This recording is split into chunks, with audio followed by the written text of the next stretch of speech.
Good morning, ladies and gentlemen, or good afternoon, wherever you happen to be this morning, and welcome to Arab Center Washington Zoom webinar series. Today is kind of a special day. It's June 19th, and in the US, we refer to it as Juneteenth, a day with special significance to all of us who are supporters or consider ourselves supporters of freedom, justice, and equality here at home in the US and throughout the globe. So may I just take a second to say on behalf of Arab Center Washington, we would like to express our solidarity with all those protesting peacefully, with all those protesting peacefully worldwide against systematic racism and all forms of oppression and hate. Today we have a very special topic to discuss. It's political and economic competition in the Eastern Mediterranean. The Eastern Mediterranean, particularly over the past 10 years since the discovery of offshore hydrocarbons throughout that region, has become kind of like a new center of gravity, if you will, for both economic, political, and diplomatic activity. It has epitomized over the past few years kind of the ongoing shift also in the region in terms of the global order or the balance of power, with a little bit of American entrenchment beginning a few years back, to EU preoccupation with their own internal affairs, leaving, if you will, the field for local actors to fill that vacuum. So the region has progressively become kind of a new stage for regional conflict related to Middle East and North Africa, involving a list of parties, some anticipated in the sense that they are traditional players in the region. Some actually surprisingly come from a long distance, if you will, to participate in this competition, and including countries like Cyprus, Egypt, France, Greece, Israel, Qatar, Turkey, the United Arab Emirates, and so on. So the purpose of this session today is really to shed some light on the reasons, the rationale, the nature of this competition that's taking place, and where is it leading the region. It was prompted essentially by our guests writing an article recently that received wide publicity entitled "UAE Targets Turkey and Qatar in the Mediterranean." And I read it and gave the writer a call, said, would you be willing to help us kind of explore this topic a little bit more? And he graciously agreed to do that. And may I take a couple of minutes to introduce our special guest today, Dr. James Dorsey. James is a scholar, and before that, also an award-winning journalist. We met quite a few years ago when he was practicing full-time journalism here in Washington. Now he serves as senior fellow at Singapore's Rajaratnam School of International Studies, and also is involved in different think tanks in Europe and here in the United States as a non-resident fellow. Mr. Dorsey is one of the pioneers of the field of exploring the political, social, and economic kind of implications of sports. As a matter of fact, the title of his blog, which I enjoy reading, The Turbulent World of Middle East Soccer, seeing kind of the region through both its addiction and its participation in the sport of soccer. James focuses on political and social change in the Middle East, has done that for many years. And his unique approach is he's also always trying to link the developments in the region with those in Southeast and Central Asia in terms of their ethnic and religious kind of conflict background, and linking that to sports at another kind of element of excitement. Just this morning, in scanning the news, again, the region, James is in covering the region itself is in the news. I noticed today, for example, the arrival of Greek Prime Minister Kyriakos Mitsotakis to Israel to meet with Israeli officials. The announcement also today that he will be followed, despite the pandemic and the limitations on travel, he will be followed by the Cypriot President Nikos Anastasiadis, also heading to Israel. And I wonder if you could touch on these events and put them in perspective for us. For those of you who are in attendance, and there are quite a few from various parts of the world, again, you can participate in this discussion by sending us your questions or your comments via the Zoom platform, or for those of you watching us on our website, Arab Center, please go ahead and send yours via email to mail@arabcenterdc.org, and staff will transfer those to me. I will be more than glad during the Q&A following James's remarks. I will be more than glad to convey to him your questions. We'll try to address as many of those as possible. Dr. James Dorsey, the floor is yours. Thank you. Well, first of all, Khalil, and thank you for having me and inviting me, and thank you to the Arab Center, and thank you to the audience for joining us this morning, at least this morning, Washington time. Let me add one layer, first of all, to your gracious introduction and very comprehensive description of what the situation is. And that layer is we're not seeing in the Eastern Mediterranean not only regional conflicts, and there are multiple of those, we're also seeing big power rivalry involving Russia, China, and the United States. And so that's complicated. So if I were going to try and schematically describe this, you have the United States particularly worried about Chinese involvement, and that's Middle Eastern relations with China. That started with the one and only visit that the U.S. Secretary of State Mike Pompeo or the only trip he's made since March, which was to Israel, and which, among other things, not exclusively, but among other things, focused on Israel's relationships with China. And we're seeing a gradual move of US pressure on its friends, its partners, its allies to not break off relations with China, but certainly to minimize them to some degree. So that's one element of the big power game. The second element of the big power game is ports and Chinese involvement in ports across the Eastern Mediterranean. And we can go into that in greater detail in question and answers if that's something that people is interested. And the third element is Russian involvement, both in Syria and in Libya. And I would argue at this point that from the perspective of the Eastern Mediterranean as a battle zone, in a metaphorical sense, if you wish, Libya at this point is more important than Syria. The Russians have been long established in Syria. I think one of the European fears is that you could end up a situation in which the Russians not only have a base in the Eastern Mediterranean, but also a base in the Southern Mediterranean. So that's one level of conflicts that we're dealing with. The second level of conflicts are, in a sense, inter-European, if you wish.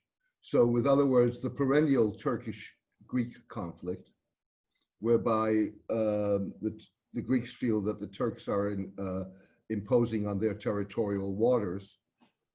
And part of that dispute really is that depending on what pipelines ultimately are built or win, somebody's going to lose. So if the Eastern Mediterranean pipeline, which was essentially Israel, Greece, and Cyprus, if that pipeline would go from the Eastern Mediterranean via Greece to Italy and then on and the gas on into Europe, that potentially could threaten both the level of Turkish exports with their pipelines and the level of Qatari imports, or European imports from Qatar.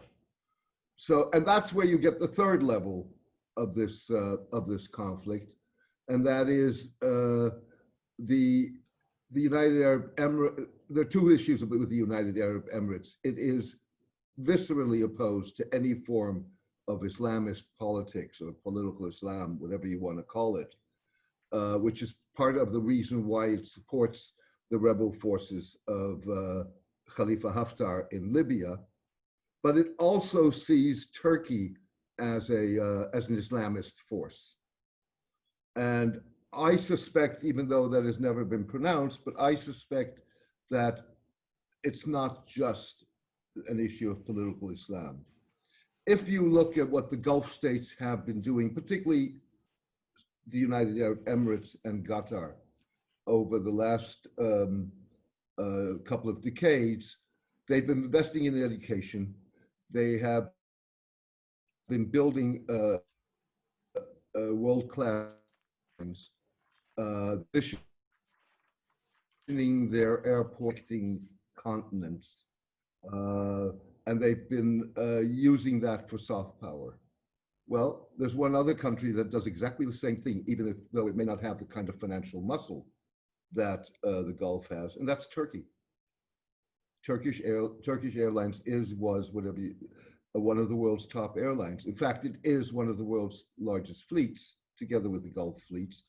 And it is the airline that prior to the pandemic flew to more countries in the world than any other airline. And it's a hub towards Central Asia, a hub towards East Asia, a hub across the globe. Turkey has one of several advantages that the Gulf doesn't have. It has a huge population. It has a huge domestic market. It was, because of the reforms that Turgut Özal, the prime minister in the 1980s, introduced, the most modern industrial base in Europe. And its investments in Europe are significant, they're just not high profile. And it has a very significant diaspora community in Europe. So Turkey's a real competitor. And I think that that is as important as are the Islamist elements of this. So that's sort of in a schematic, if you wish, in a schematic summary, what this is all about and why it's so complex. And perhaps I'll leave it at this, and we can go into the detail and the nitty-gritty as we move forward with what people are interested in. Okay, please go ahead, and we'll start the Q&A session at this time. We have the first question came from Ambassador Patrick Theros. Dr. Dorsey, most EU discussion on the Eastern Mediterranean pipeline centers on replacing Russian gas. Qatari gas and Turkish pipeline also compete with Russian gas. And any comment on this? Yeah, Ambassador, it's good to hear from you. Yeah, I think it's very crucial. So with other words, you have Russian gas flowing through Turkey, and you have Qatari gas going to Europe. If you are able to really not only tap into the vast reserves that have been found in the Eastern Mediterranean, and there have been failures in the drilling too, but there's been significant success. And you're able to build the pipeline. And let's keep in mind that this is a very expensive pipeline. You're talking about a pipeline that would be 2,200 kilometers and would cost $7 billion. Not only is it financially expensive, there are a great deal of difficulties in terms of building it and problems that would have to be resolved. But if that were to succeed, then clearly this would be a much shorter route than Qatar is. The issue with Russian gas is not so much distance as much as it is the political problems involved. And there have been political problems with regard to Russian gas for a very long time. Look at the problems that Ukraine had. Look at the whole discussions that were raised by U.S. President Trump in terms of the Nord Stream pipeline.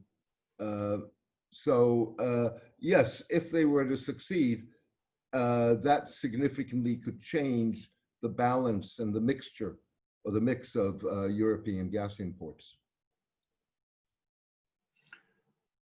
James, quite often you see some articles describing this tension and competition, if you will, and increased activities in the Eastern Mediterranean in the context of being a spillover from existing conflicts in the region, i.e. Syria, Libya more recently, and probably more visibly. Is it accurate to kind of describe what you're discussing today as just an offshoot, if you will, or a spillover from these two conflicts? Or as I think it's implied in your remarks thus far, I wonder if you could expand a little bit on that. It is a bit more, and to kind of put it in context for us.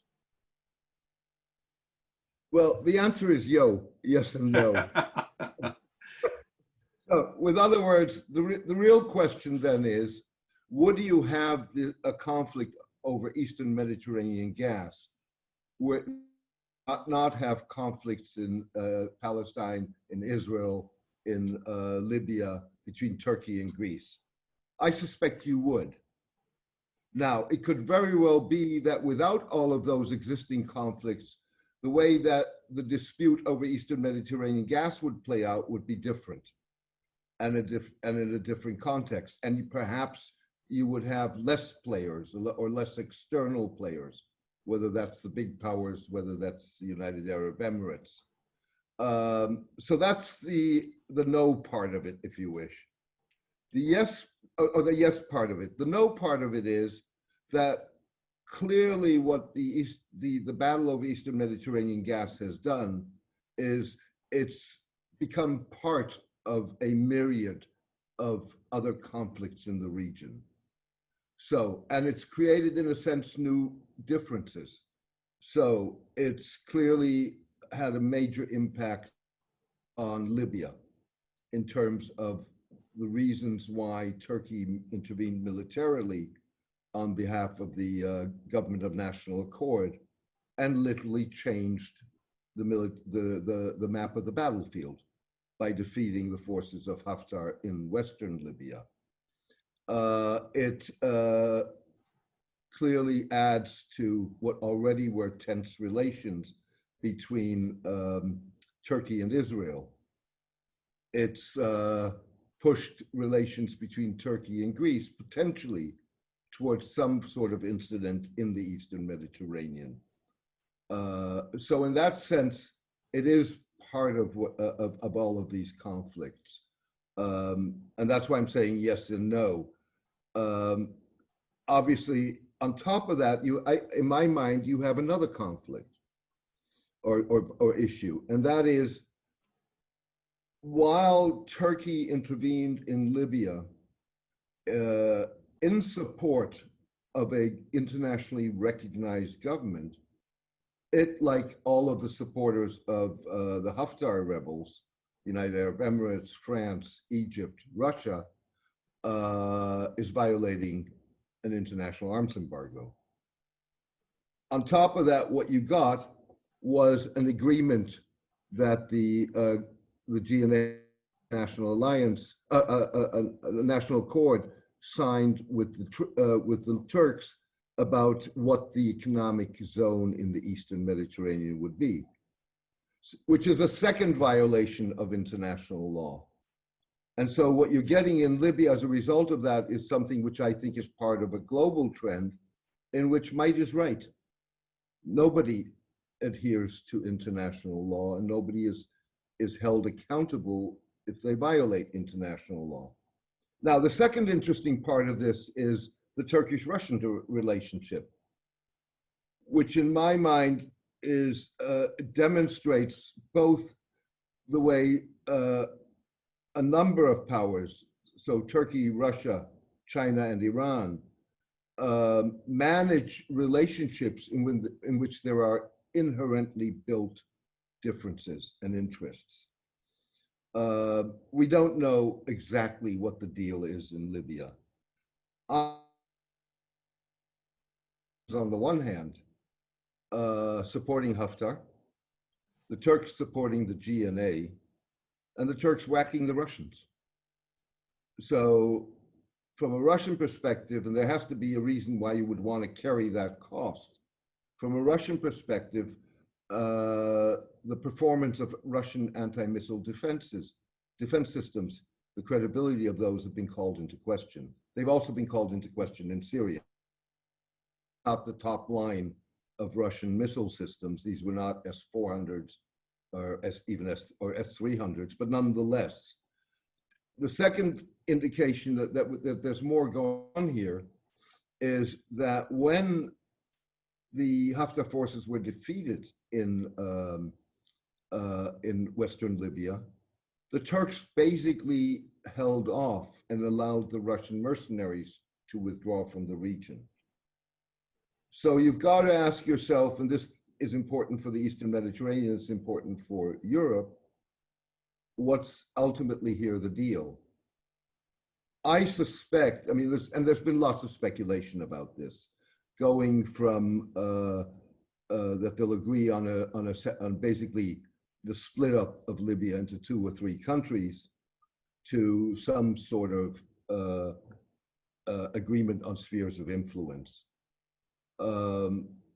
I would suspect from a Russian and Turkish perspective that if there is anything of that sort, it has to be a sphere of influence, particularly because the Turks will want access to Libyan oil fields, which are in areas now controlled still controlled by Haftar. Okay, we have a question that takes us back to the other side of the pool from Sam Bahour with regards to the role of non-state actors. Most of the discussion thus far has focused on states doing all the competition and jockeying for position here in the Levant. Will this big player game in the region promote a resolution, for example, to the Palestine-Israeli conflict, with a real Palestinian state emerging and possibly becoming one of these competing actors, considering the discovery of hydrocarbons across from Gaza? It's a very good question. So you have what is called the Eastern Mediterranean Gas Forum. Palestine is part of that forum, as is Israel, as is Greece, as is Turkey. So potentially, and this is what some people have suggested, but this can go both ways. Potentially, you could use the forum as a platform to try and address broader issues, or in any case, to get various parties to work together on issues that are a common interest of theirs. Given the fact now that, at least for temporarily, the Eastern Mediterranean pipeline is on hold because of the collapse of energy prices, the question is, what is the future of the forum? And there is a lot of discussion about trying to leverage the existence of the forum and the fact that you got these various parties around one table to try and use that to go beyond the immediate gas or energy related issues, to see if there are other areas in which the forum could be a platform on which there is some sort of understanding and agreement to cooperate together in specific areas, and use that then as a monkey wrench in an effort to reduce tensions. It's a long shot. It's certainly not impossible. I'm not saying it's not probable, but I mean, I wouldn't necessarily bet on it. Okay. In terms of Israel's role in the forum, I mean, trying to influence and even have a dominant role in the forum, how do you explain that attempt? And for example, why are the 2 people I mentioned, the Greek and Cypriot officials, to kind of protect their own interest, if you will, are flocking to Tel Aviv rather than going north to their fellow Europeans or coming west to the United States for support. Why is that the case? What is the role of Israel in this war? Well, first of all, Israel holds some of the really major gas fields in the region. Second of all, Greece, Israel's relations with Turkey are strained, even if you had a couple of to pick up COVID-19 supplies and deliver them to the United States. I think some people read too much into that. And so with the Greeks and the Cypriots being the most immediately, in their perception, most immediately threatened countries by Turkey, it's obviously natural that they're going to want to tighten their relations with Israel. I also think there's a second reason, and that is the United Arab Emirates and the Gulf. You have a situation where there are close, informal, unofficial relations, whatever you want to call it, between Israel and various Gulf states. The United Arab Emirates, whether it was through the Minister of State Anwar Gargash or the ambassador in Washington, Yusuf al-Otaiba, have in recent days made very clear that while they disagree with any move that Israel may make towards annexation on the West Bank, that will not stop them from continuing to cooperate with Israel where cooperation is possible. And at the same time, you have seen a greater UAE and Saudi interest in countries like Greece and Cyprus because of Turkey. So those visits by the Cypriot and by the president, by the Greek prime minister, are not really that surprising. They fit the bill, if you wish. Okay, let me conclude. Our time is evaporated rather quickly in this good discussion, but let me conclude with this one, if you don't mind.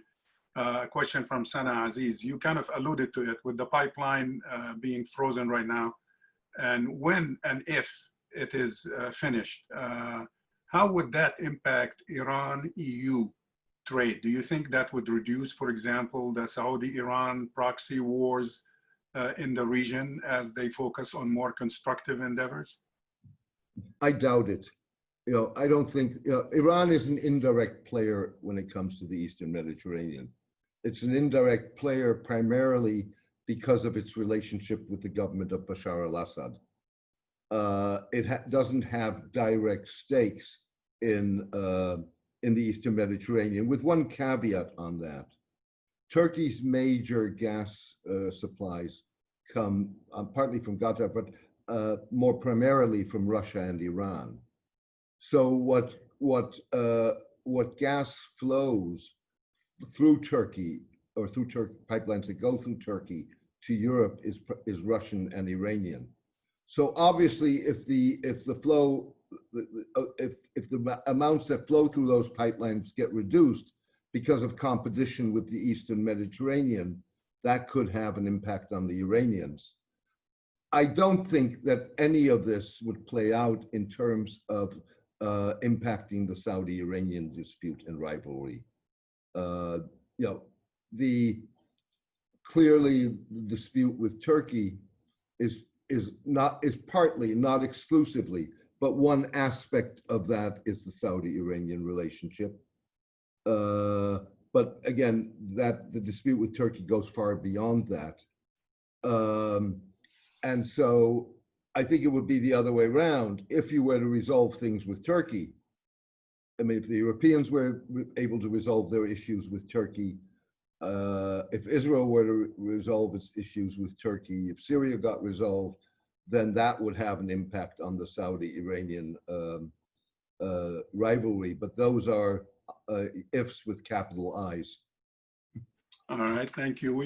Let me conclude with one quick question from Scott Morgan, and if you could just give it 1 minute response, please. The demonstrations in Lebanon. this unstable situation in Lebanon. Does it have a potential to impact this development in the region that we're discussing?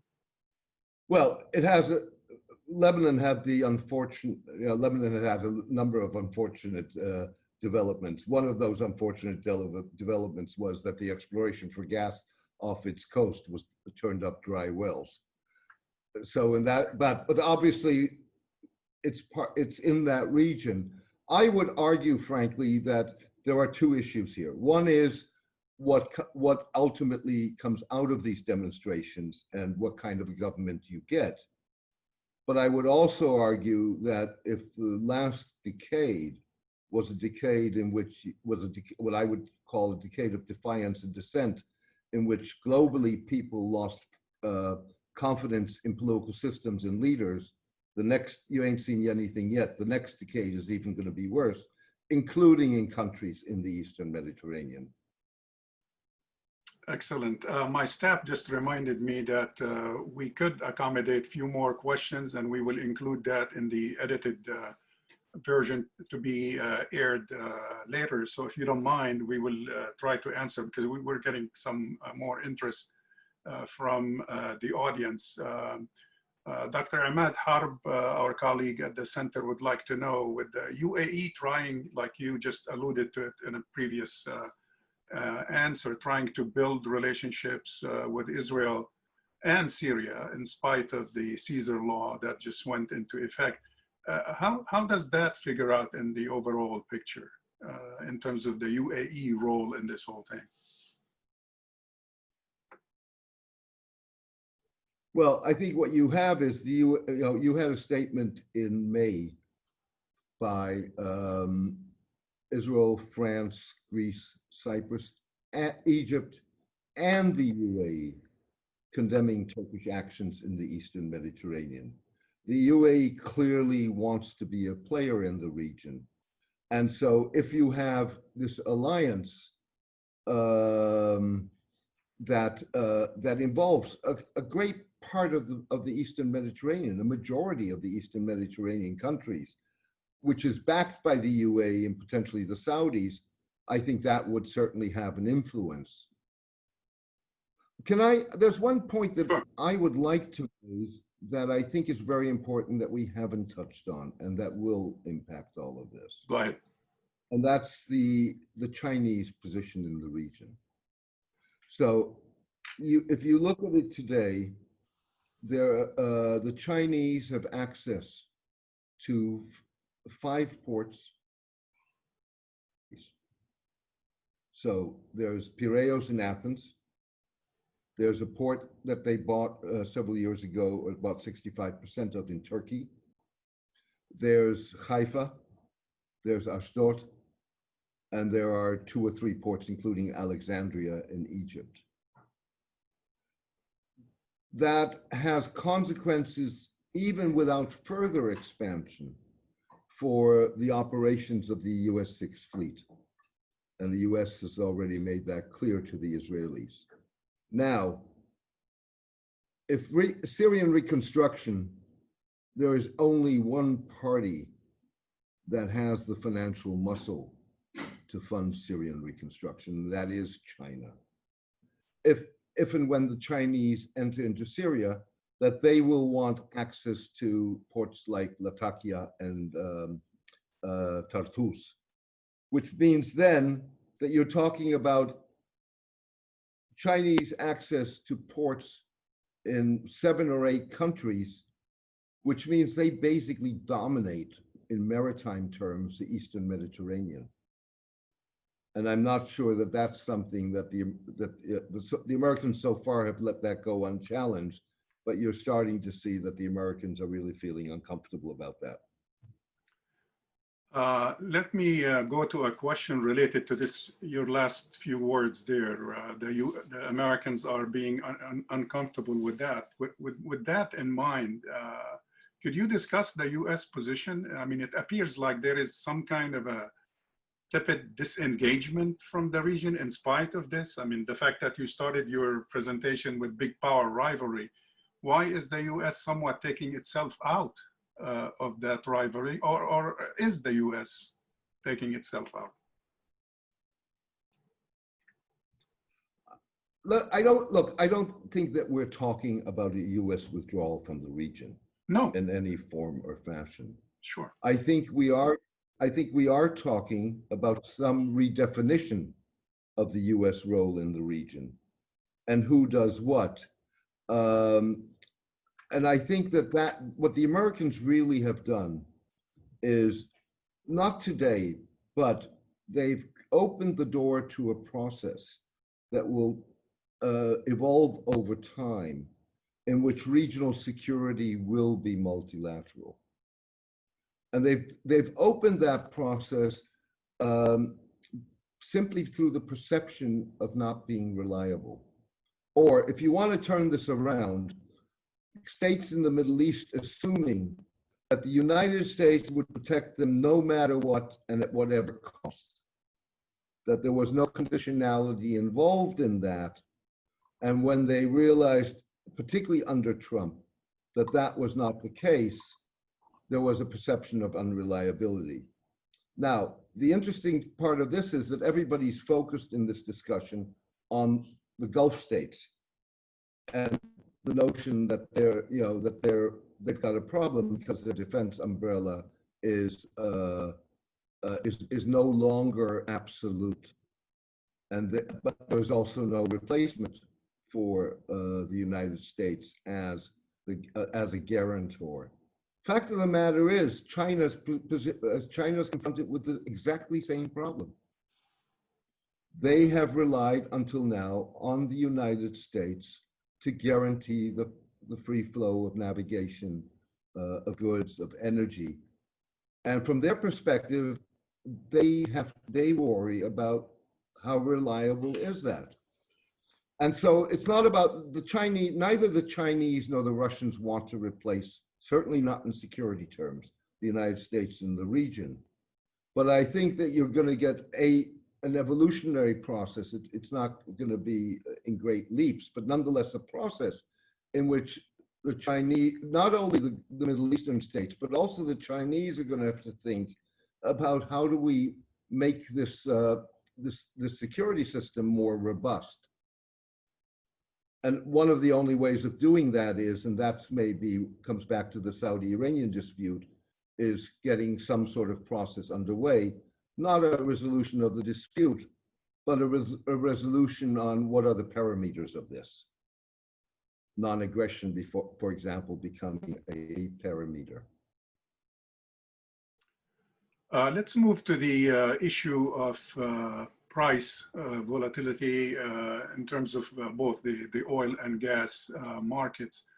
How did that instability in the marketplace impact American and European companies? And is that equal concern to political instability in the region, or which one is more important in your judgment, the economic or the political vulnerability? Well, I don't know that you can necessarily divide them. Okay. So with other words, okay, the collapse of oil prices, the collapse of energy prices, the collapse of energy markets, in some ways, if you didn't have an economic crisis, would have hit the shale industry, but a lot of Americans would have benefited from it, because, or a lot of Europeans. But then again, Europeans and Americans are not dependent to the degree that oil producers in the Middle East are on the proceeds from oil exports. So the Gulf states would have been hard hit by a collapse of oil prices, even if you did not have a global economic collapse as a result of the pandemic. I mean, obviously the risks of the US are greater because they have a shale industry in a way that Europe does not.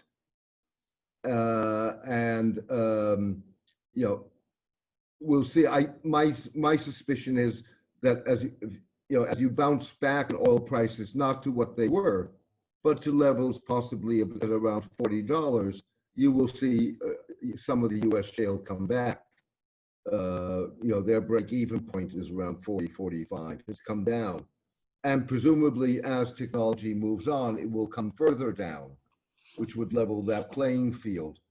But I think for obviously for the oil majors, so the Seven Sisters, if you wish, they've seen their share prices go down significantly. What it probably will do is accelerate a process that you've seen for quite some time, which is to look at alternatives. And alternatives can be multiple. It's not just renewable energy. Shell, for example, discovered 20 years ago that it was the world's largest water producer, and it was letting this water go. And so what Shell did was start to capture that water that came out of the wells and turn it not into potable water, but into industrial water that could be recycled for industrial purposes.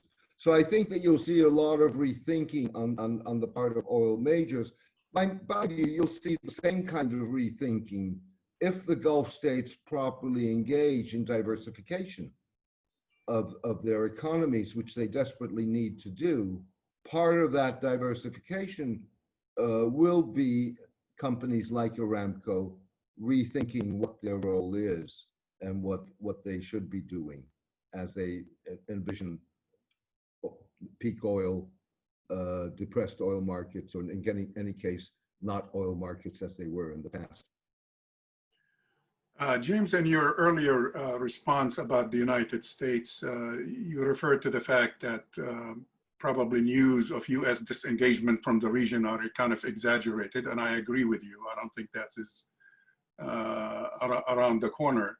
But would you care to comment on, in light of what's happening in the region that you have helped us kind of explain, what is the U.S. position regarding these different conflicts? I mean, is there a specific policy or trend that characterizes U.S. role in the region right now? Well, I don't know that there's a U.S. policy towards anything at this point. But having said that, there clearly has been there've been some principles, if you want to call it that Trump has enunciated. America first. We're being everybody is benefiting from us. They're taking advantage of us. Everybody has to pay more, and so on and so forth. And I think in the end, that's been damaging to everybody, including the United States. Now, fact of the matter is, we're 5 months away from an election. So my suspicion is that everybody's in a holding position to see what happens in the next U.S. election.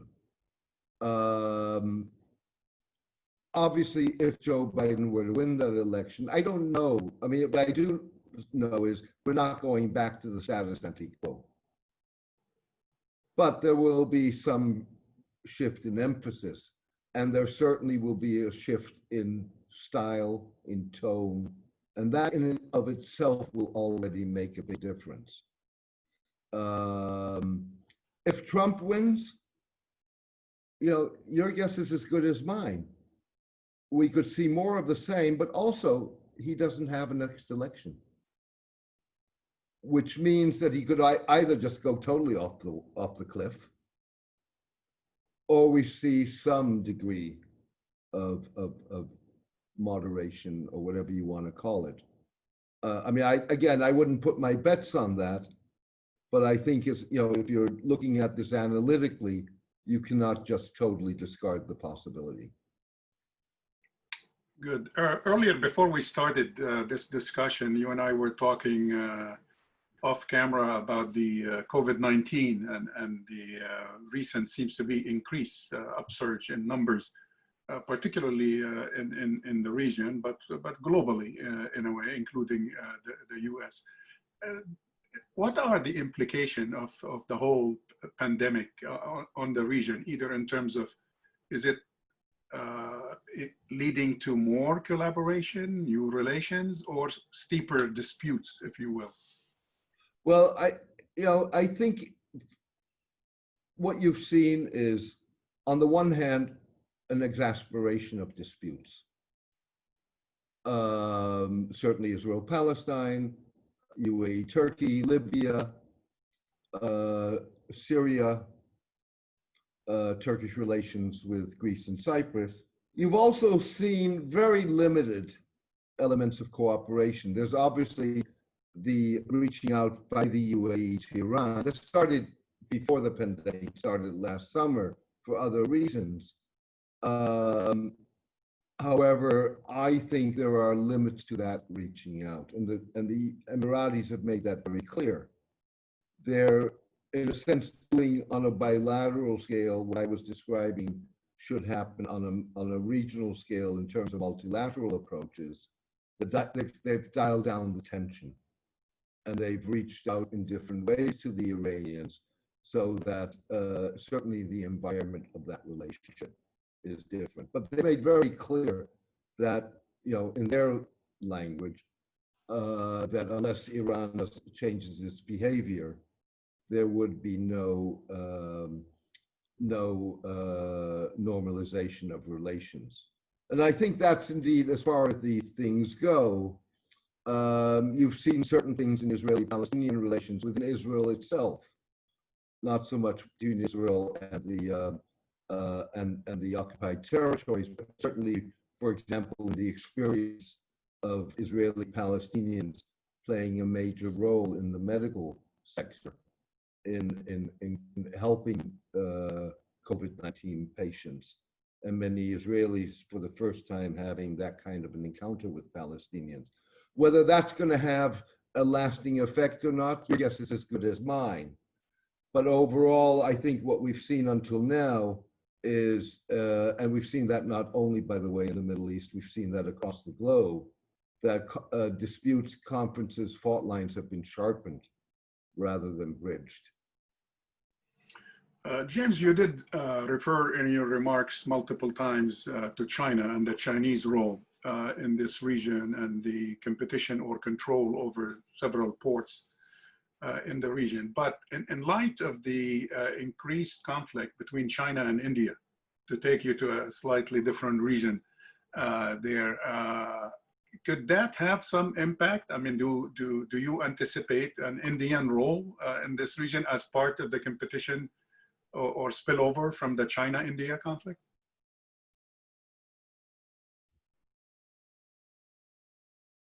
Well, I think what you're seeing is India becoming an increasingly important player in the Gulf. Now, one of India's assets for many years was millions and millions, not only of semi-skilled or unskilled labor, but of professionals in the financial sector, in other sectors, in the medical sector, in very prominent and important positions.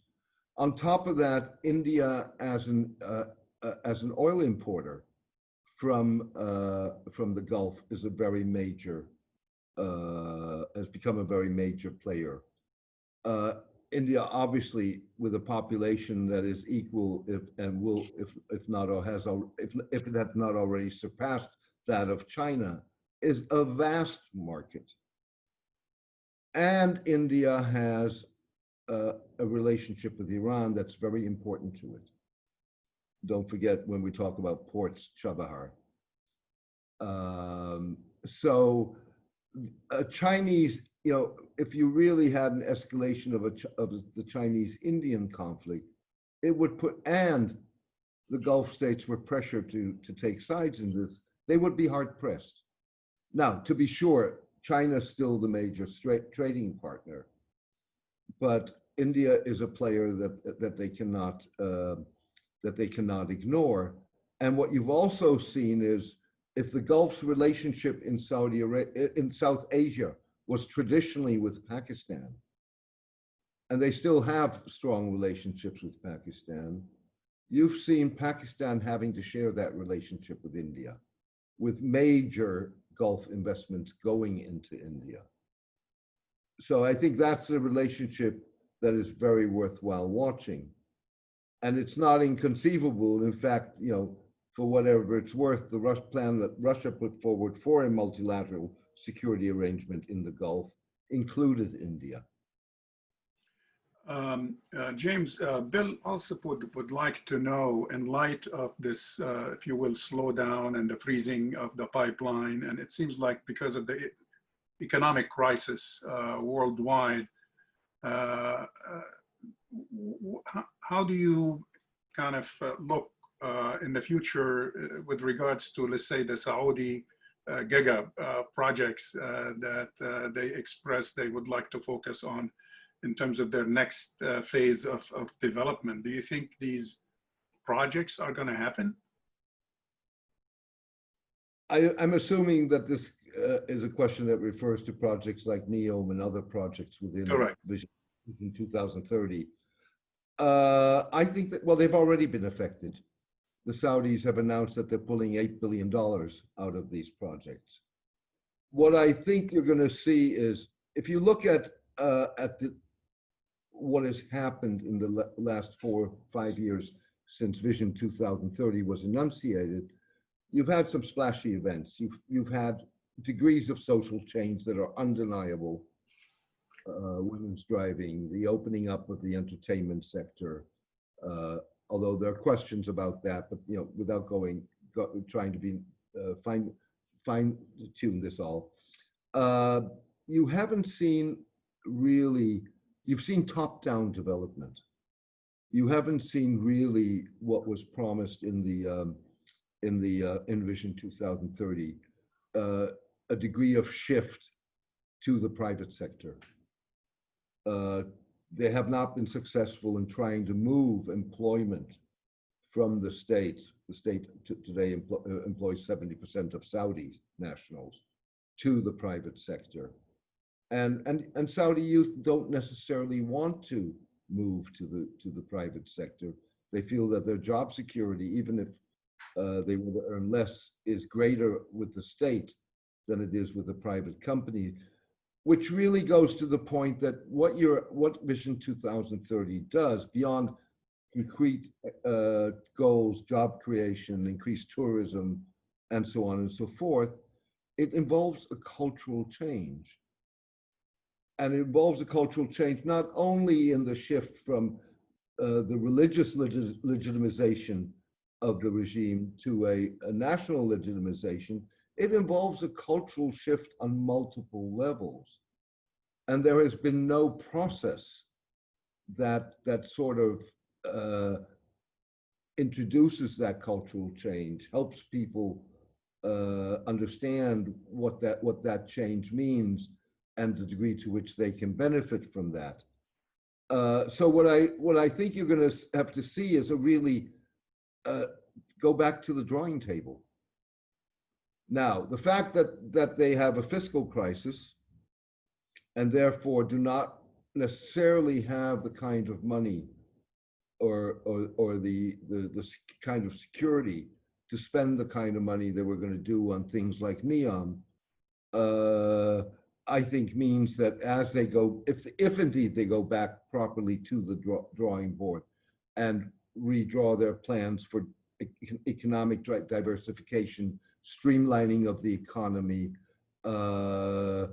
empowerment of the private sector, introducing deeper and more diversified financial markets, and social security networks, all of this that goes with it, then there really will be no room for trophy projects.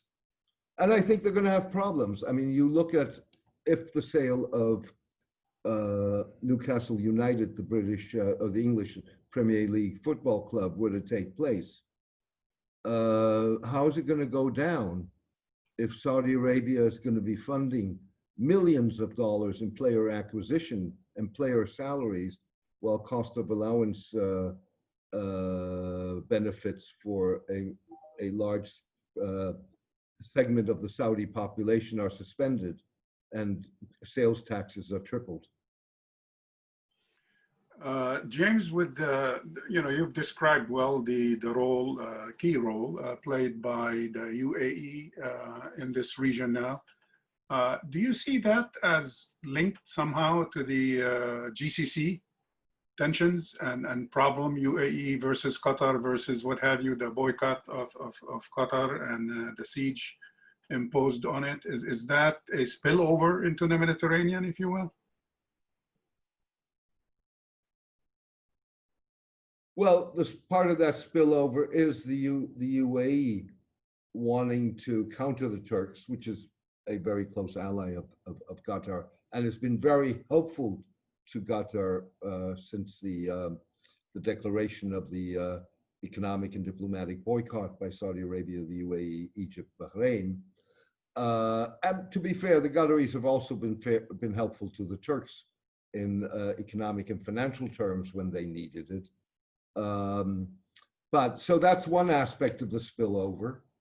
I think the other aspect of it, of course, is that if one reason why the UAE, as I mentioned earlier, has a significant interest in the East Med pipeline is that it could affect Qatari exports. And, you know, one would suspect the Qataris have performed very well since the rift occurred 3 years ago. They can live with this. I'm not saying they want to live with it, but they've proven that they can live with it. They had a few days and a few issues they needed to resolve, but they were very quick at resolving it. So if you're taking a hardline position on the dispute, and the UAE is taking a hardline position when it comes to Qatar, then obviously you want to undercut their revenues wherever you can. And an East Med pipeline could significantly contribute to that. Thank you very much, Mr. Dorsey, for your gracious acceptance of this invitation. We appreciate it. And we appreciate the presence of quite a few people with us from diverse parts of the world. And the fact that the numbers have stayed steady is a credit to the seriousness and the substantive nature of your discussion, James. So we really appreciate that. And we invite our audience to join us again. Our next events will be focusing one on Libya, and one on the Jordanian, if you will, campaign to try to blunt and limit the annexation of Palestinian land by Israel. So thank you for being with us, and we look forward to seeing you again in a future webinar. Thank you for having me. I enjoyed it. And thank you all for joining us. Appreciate it.